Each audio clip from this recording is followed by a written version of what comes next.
What's up, everybody? It's Connor and Joshua with Chamber One Tactical. Today we actually have a pretty interesting gun.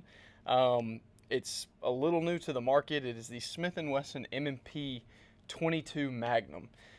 This is a pretty large firearm for it to be chambered in a caliber pretty small, but we were pretty impressed with the performance of it. And the main goal of what we're going to talk about today is how did it perform and where does this gun fit in your everyday life. So let's get into it.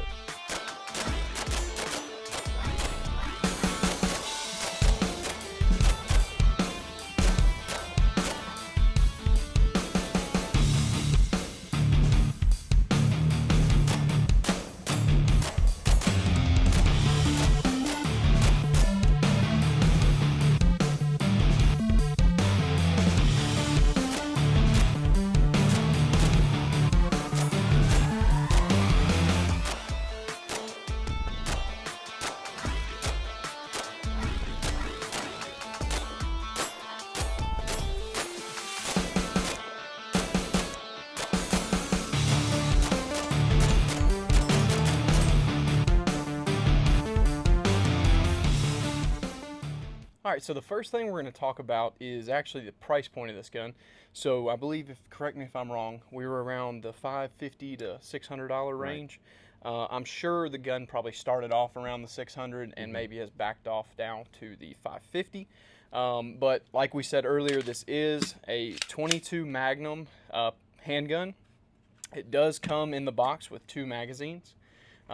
Did you get a round count on how many? I didn't, but I think it's, what, 22 rounds maybe? Yeah, 20 to 22. I can't remember the exact amount. It holds a lot. We'll put the exact number just to make sure we give you guys the correct information. Yeah. But these are polymer mags. They actually, the finish of them remind me of like P mags, the way P mags look. But nice lightweight mags. Didn't have any issues with the mags. Easy to load. That is what I was going to say. Yeah. It looks awkward. You are loading a very small little bullet. It is a little longer, so it's somewhat awkward, but once you figure out how to load them, it goes by pretty quick. Right. Personally, what I would have liked to have seen is maybe if you could have put some of the tabs. It doesn't look like they had much room to be able to do that, but it would have been nice if you could put those tabs on there where you could pull it down, because people know 22s are kind of hard to feed in. Yeah. But I like the quality of the mag, and we didn't have any issues with the mags. No, not at all. Which is good on a type of gun like this is, where you could have issues with feeding out of mags like this. So happy to see that the mags worked well. What do you think? Did you have any issues with anything? I mean, nothing crazy. Biggest thing is they worked. And we didn't have any malfunctions with any the magazine or the gun. So that's always good to hear. And I hope that means that these are cheap to purchase. Not being metal, you would think maybe they're a little bit on the cheaper side. So that would be kind of cool to see buy a bunch of different mags and have them loaded up.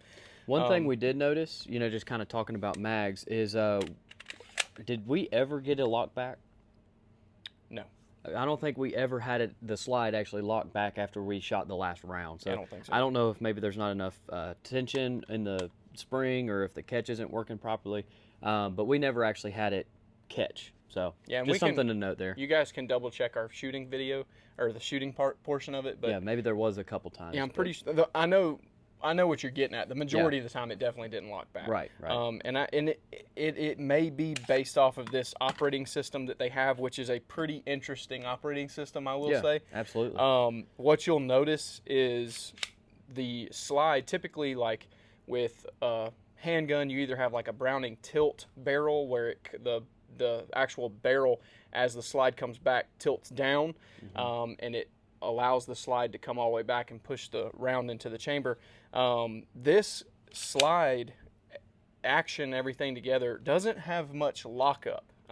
It has two clamps that hold on to the rim of the cartridge, and it pretty much just holds it up into the chamber. And when that round fires, we took the gun apart to look at it because I was interested to see how this gun works.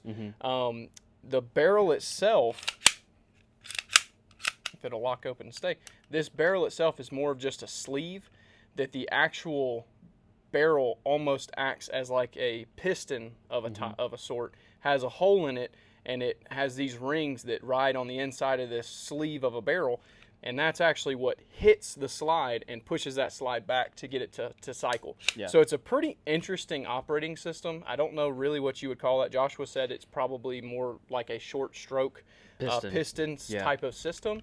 Yeah, because like right here, and I'm sure Connor will do some close-ups, you can see that the barrel's actually inside and it slides. Yep. And all it does is it has, what is that, about a quarter of an inch of travel, and it uses that energy to knock the slide all the way back. Which is pretty cool. Yeah, very cool. And it was nice to see that we didn't have, I know we're skipping way into the normally what's at the end, but we'll go ahead and tell you guys, we didn't have a single malfunction with this gun, which was very exciting because a lot of, I know 22 mag maybe not so much, but when you put it in a pistol, things start getting weird. Yeah. So any rim cartridge is hard to. Yeah. So we were very happy and excited to see that there's a 22 Magnum handgun that works pretty much every time you pull the trigger, and for ours, every time you pull the trigger. Right. So very happy to see that. And now we'll kind of jump back to the beginning of what we normally talk about. So for this exact setup, this does have a blacked out rear with a fiber optic front sight that is a very bright front sight. Absolutely. And I will go ahead and say, I know a lot of times you guys hear us talk about sights and talk about wanting night sights and all that. Yeah, it would have been cool on this gun, but this type of setup is perfect for this gun because you are probably, I don't want to say that nobody's going to carry this, but I'm not going to carry this. It's a very large gun, very long. It's nice and slender, but it's a pretty large gun to actually carry. Right. This to me, yeah, I wouldn't say would be that's a a little carry different. gun. Right. Yeah. So the sight setup was perfect, especially for the day that we had when we were out there shooting it, over the time that we had it, and very easy to pick up the sights. I actually really enjoyed shooting this gun, and it's a very forgiving sight setup because it's so long.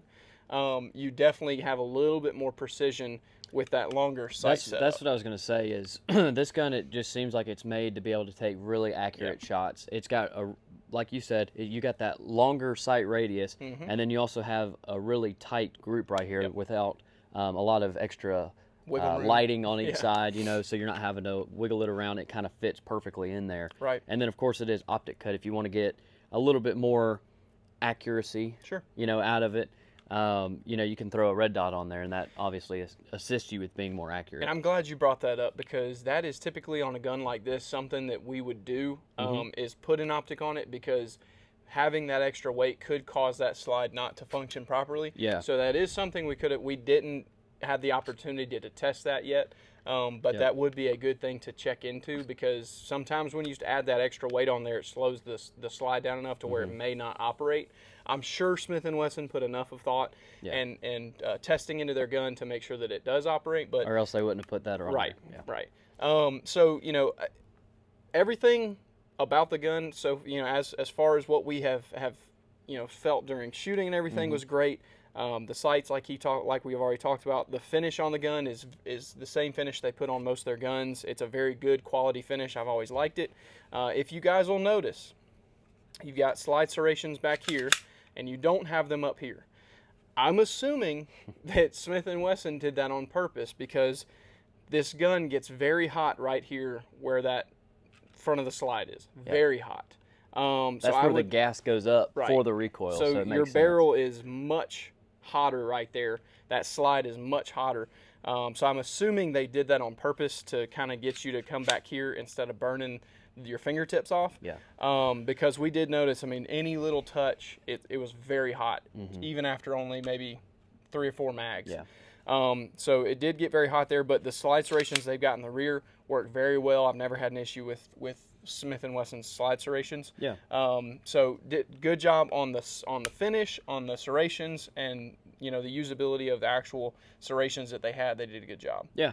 And then these do have some safeties on them, so it's got an external safety right here. I wouldn't say it's super easy to put on without changing your grip, but as you can see there, it's really easy to take off. Yep. Personally, I don't think you necessarily need that. It's got a trigger safety. These are hammer fired?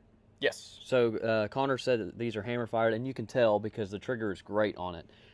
It has got a amazing brake and an amazingly short tactile reset on it. It's very good. And that's why, again, when I look at this gun, I'm like, this thing is made to be able to take some, longer distance shots with the sight set up and having such a good trigger. Yeah, I mean, the trigger was excellent. Yeah.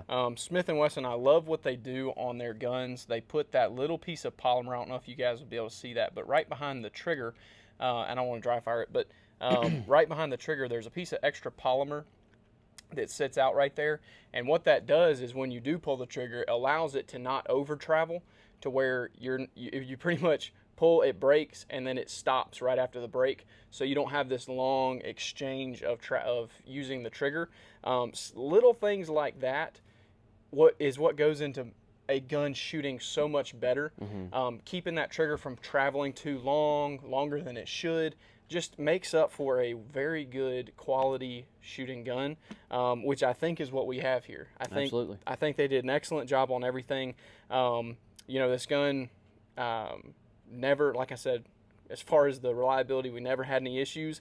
And the actual shootability of this thing, like everything we've talked about, the trigger, the grip itself is the same texturing as what you're going to find on any of the Shield Plus, the M&P 2.0. It's a very good texture, but it's not overkill. But this gun just shoots so well. The recoil impulse is very good, and it's a great gun to shoot. Now we talk about, where does this gun fit in the market? What is this gun designed for? What is it made for? And what would we personally use it for? So what would you say if somebody's going to go out and buy this thing? What are they buying it for? Well, I can't speak to what it was designed for. I have no idea what they designed it for. But I can say, just straight up my opinion on where I see this fitting in people's safe, is, I guess, maybe is like a smaller animal kind of protection that you could go out and hunt.